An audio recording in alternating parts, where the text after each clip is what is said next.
નમસ્કાર બાળ મિત્રો, વિષય ગુજરાતીની અંદર સ્વાધ્યાય પોથીમાં આજે આપણે શીખીશું એકમ નંબર 13, જેનું નામ છે હાઈસ્કૂલમાં.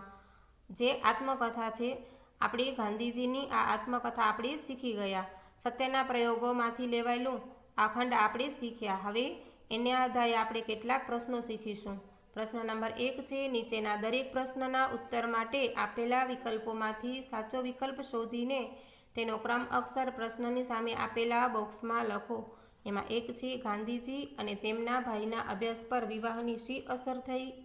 એ, તેઓ ભણવામાં નબળા પડ્યા. બી, તેમનો અભ્યાસ વધુ સારો થયો. સી, બેઉ ભાઈઓનું 1 વર્ષ નકામું ગયું. અને ડી, તેઓનું અભ્યાસમાં ધ્યાન ન રહ્યું. એની અંદર આવશે સી, બેઉ ભાઈઓનું 1 વર્ષ નકામું ગયું. પછી નંબર 2 છે, એક સાંજે વ્યાયામના વર્ગમાં જવામાં ગાંધીજી કોનાથી છેતરાયા? તો એ, ઘડિયાળથી.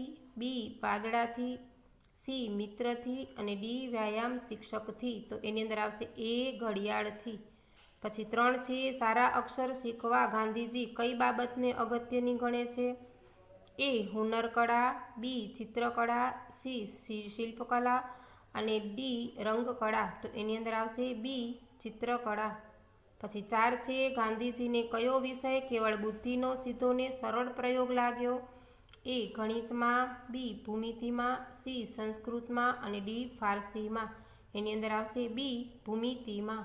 પછી 5 છે, ગાંધીજી સંસ્કૃત ભાષા શીખી શક્યા એ માટે તે કોનો ઉપકાર માને છે? એ, હેડમાસ્તર ગિમીનો. બી, કૃષ્ણશંકર માસ્તરનો. સી, મંછારામ માસ્તરનો. અને ડી, ફારસી શિક્ષકનો.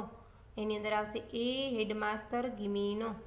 પછી 6 છે, હિબ્રુને લગતી ભાષા કઈ છે? એ, પારસી. બી, અરબી. C, Latin. અને ડી, જર્મની. એની અંદર આવશે બી, અરબી. 7 છે, હાઈસ્કૂલમાં પાઠ ગાંધીજીના કયા પુસ્તકમાંથી લીધો છે? એ, સત્યના પ્રયોગો.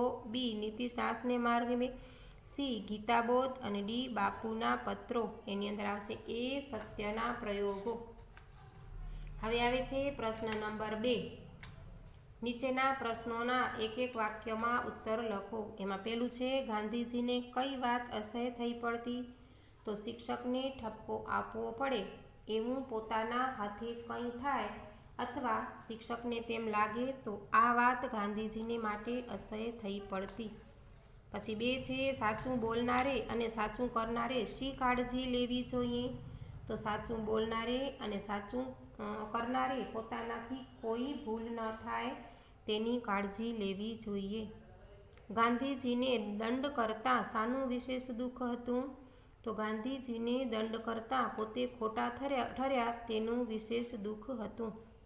પછી 4 છે, અક્ષરો વિશે ગાંધીજીના મનમાં કયો ખોટો ખ્યાલ હતો?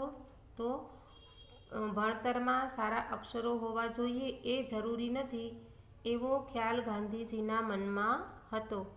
પછી 5 છે, ગાંધીજી કોને અધૂરી કેળવણીની નિશાની ગણે છે? તો ગાંધીજી નઠારા અક્ષરને અધૂરી કેળવણીની નિશાની ગણે છે. પછી આવે છે 6, કોના પત્રથી ગાંધીજીને કસરતમાંથી મુક્તિ મળી હતી? તો કસરતમાંથી પિતાશ્રીએ હેડમાસ્તરને પત્ર લખ્યો હતો જેનાથી ગાંધીજીને કસરતમાંથી મુક્તિ મળી હતી. પછી આવે છે પ્રશ્ન નંબર 7, ગાંધીજીના સંસ્કૃત શિક્ષક કેવા હતા? તો ગાંધીજીના સંસ્કૃત શિક્ષક બહુ સખત હતા અને તેઓ વિદ્યાર્થીને ઘણું શીખવવાનો તેમનો લોભ રહેતો. પછી 8 છે, સંસ્કૃત ભાષા જાણવી કોને માટે આવશ્યક છે? તો ગુજરાતી, હિન્દી, બંગાળી તેમજ મરાઠી ભાષાઓનો વિશેષ અભ્યાસ કરનારે સંસ્કૃત ભાષા જાણવી આવશ્યક છે. હવે આવે છે પ્રશ્ન નંબર 3. નીચેના પ્રશ્નોના ઉત્તર 2-3 વાક્યોમાં લખો. એમાં પહેલું છે, ગાંધીજીને કસરત પ્રત્યે શાથી અણગમો હતો? તો એની અંદર હવે હું તમને એક પ્રશ્નનો જવાબ કરાવીશ અને 2 પ્રશ્નોના જવાબ તમારે જાતે કરવાના રહેશે. ગાંધીજીને કસરત પ્રત્યે અણગમો થવાના મુખ્ય 2 કારણો હતા. ગાંધીજીનો શરમાળ સ્વભાવ અને બીજું છે, કસરતનો તાસ ફરજિયાત કરતા પિતાજીની સેવા કરવામાં આવેલું વિઘ્ન. બરાબર. હવે નંબર 2 છે કસરતમાં ન જવા છતાં ગાંધીજીને નુકસાન શા માટે ન થયું અને ગાંધીજી કૃષ્ણ માસ્તરનો ઉપકાર શા માટે માને છે? આ પ્રશ્નોનો જવાબ તમારે જાતે કરવાના રહેશે. પ્રશ્ન નંબર 4 છે નીચેના પ્રશ્નોના ઉત્તર 4-5 વાક્યોમાં લખો. એમાં પહેલું છે ગાંધીજી ફારસીનો વર્ગ ભરવા શા માટે લોભાયા? તો એક હું તમને કરાવીશ, જેના આધારે એના પછીના જવાબ છે એ તમારે જાતે કરવાના રહેશે. એમાં પહેલું છે તો એનો જવાબ આવશે સંસ્કૃતના શિક્ષક સખત હતા તેમજ સંસ્કૃતમાં ગોખવાનું વિશેષ રહેતું હતું, તેથી ગાંધીજીને મુશ્કેલી પડતી હતી. જ્યારે ફારસી શીખવનાર મૌલવી સાહેબ નરમ હતા. ફારસી સંસ્કૃત વિષય કરતાં સહેલો વિષય ગણાતો હતો. વળી મૌલવી સાહેબ વિદ્યાર્થી જેટલું કામ કરે તેટલું નિભાવી લેતા હતા. આથી ગાંધીજી ફારસીનો વર્ગ ભરવા માટે લોભાયા. બરાબર. હવે નંબર 2 છે કૃષ્ણશંકર માસ્તરે ગાંધીજીને શું સમજાવ્યું? પછી નંબર 3 છે સારા અક્ષરો અંગે ગાંધીજીના વિચારો દર્શાવો. 4 છે ભૂમિતિનો વિષય ગાંધીજીને સહેલો કેમ થઈ પડ્યો? અને 5 છે આ પાઠમાં ગાંધીજીના કયા કયા ગુણો જોવા મળે છે? હવે આવે છે એ તમારે જાતે કરવાના રહેશે. હવે આવે છે પ્રશ્ન નંબર 5 નીચેના વિધાનોના કારણો આપો.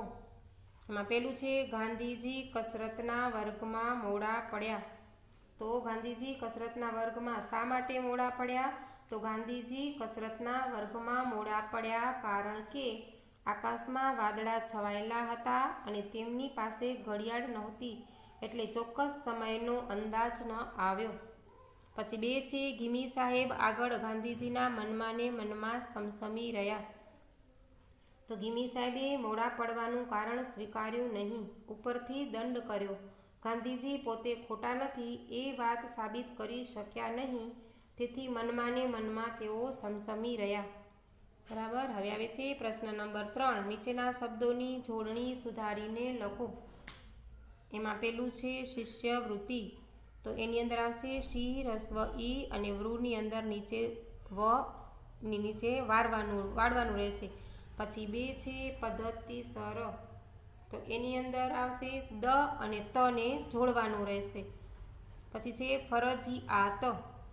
તો એની અંદર આવશે ફરજિયાત જી રસ્વ ઈ અને અની જગ્યાએ ય ફરજિયાત.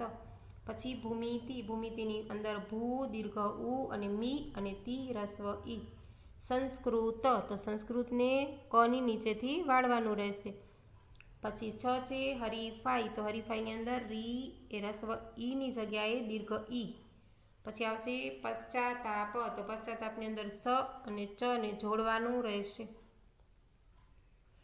જોડેલું છે. અને પછી તની આગળ એક લાંબો લીટો આવશે એટલે આવશે તા. પછી આવશે 8 શાસ્ત્રીય. તો એની અંદર શ એ શરણાઈનું શ આવશે શાસ્ત્રીય.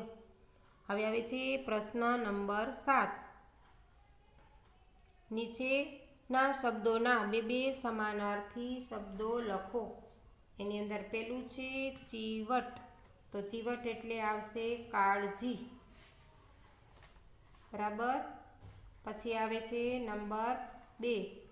હવે એક હું તમને લખાવું છું અને એક તમારે એનું સમાનાર્થી જાતે લખવાનું રહેશે. પછી આવે છે કેળવણી. કેળવણી એટલે આવશે શિક્ષણ. પછી 3 છે વિઘ્ન. વિઘ્ન એટલે આવશે અડચણ. અને 4 છે નિકટ. નિકટ એટલે આવશે નજીક. હવે એના એક સમાનાર્થી શબ્દો તમારે લખવાના રહેશે. પછી પ્રશ્ન 8 થી જે વિરુદ્ધાર્થી શબ્દો વગેરે પ્રશ્ન નંબર 13 સુધી અને એના પછીની પ્રવૃત્તિ છે એ આપણે પછીના વિડીયોમાં શીખીશું. Thank you.